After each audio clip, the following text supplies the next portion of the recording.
पहिली गोष्ट हा मोर्चा नाहीये.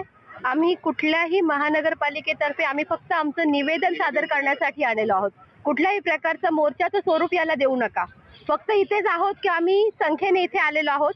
कारण आता जो निवारा आम्हाला मिळालेला आहे तो फक्त तात्पुरत्या स्वरूपाचा आहे. मग हा तात्पुरत्या स्वरूपाचा जो निवारा आहे तो सध्या आम्हाला एका शाळेमध्ये दिलेला आहे. काही दिवसातच तुम्हाला माहिती आहे की आपले सुद्धा पाल्य शाळेमध्ये शिकतात. आपल्याला माहिती आहे की काही दिवसात शाळा सुरू होतील.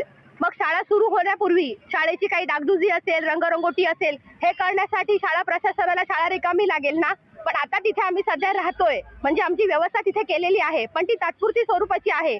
मग ही व्यवस्था जेव्हा आमची नसेल तेव्हा आमची पुढे काय व्यवस्था होणार आहे? किंवा आता तुम्ही पाहताय की सध्या तिथे ठिकाणी घडलेला जो प्रकार सगळ्यांना माहिती आहे. मग तिथल्या राहणाऱ्या स्थानिकांनी काय करायला हवं सर? कारण तिथलं साहित्य आम्ही काढू शकत नाही. आमच्याकडे कुठल्याही प्रकारचं साहित्य नाहीये. आम्हाला फक्त आमच्या महत्त्वाच्या काही ठराविक गोष्टी म्हणजे काही पैसा अडकं असेल, थोडंफार दागदागिना असेल किंवा महत्त्वाची कागदपत्र असेल इतकंच फक्त काढण्याची परमिशन मिळाली, तेही 5 ते 10 मिनिटात. वर्षानुवर्ष मांडलेला संसार 5 ते 10 मिनिटात कसा काढायचा? कसा काढला आम्ही?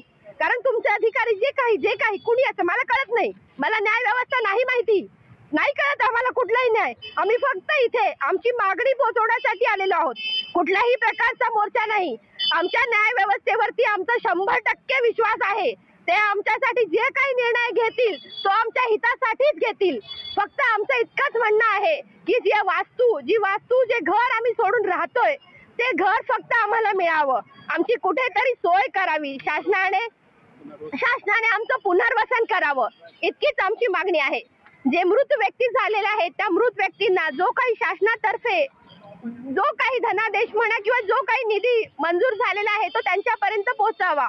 ज्यांना अपघात झालेला आहे, जे दवाखान्यामध्ये ऍडमिट आहेत, त्यांच्यापर्यंत पैशा स्वरूपामध्ये किंवा ज्या स्वरूपामध्ये मदत देता येईल तेवढी मदत द्यावी. पण ह्या सगळ्या मुद्द्यांमध्ये सगळेच मुद्दे आमच्यासाठी महत्त्वाचे आहेत. कारण जे मृत झालेले आहेत तेही व्यक्ती तुम्ही पाहू शकाल आज त्यांच्या घरामध्ये तिसरा आहे. पण तिसरा नसताना ती लोक इथे आमच्या सोबत आहेत.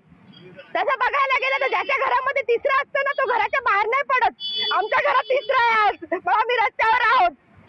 आमच्या घरात तिसरा आहे कारण सप्तशृंगी सोसायटीचा परिवार एकत्र आहे. मग आमच्या घरात तिसऱ्याचं कार्य सोडून आज आम्ही रस्त्यावर आहोत. आमचं पुनर्वसन झालंच पाहिजे.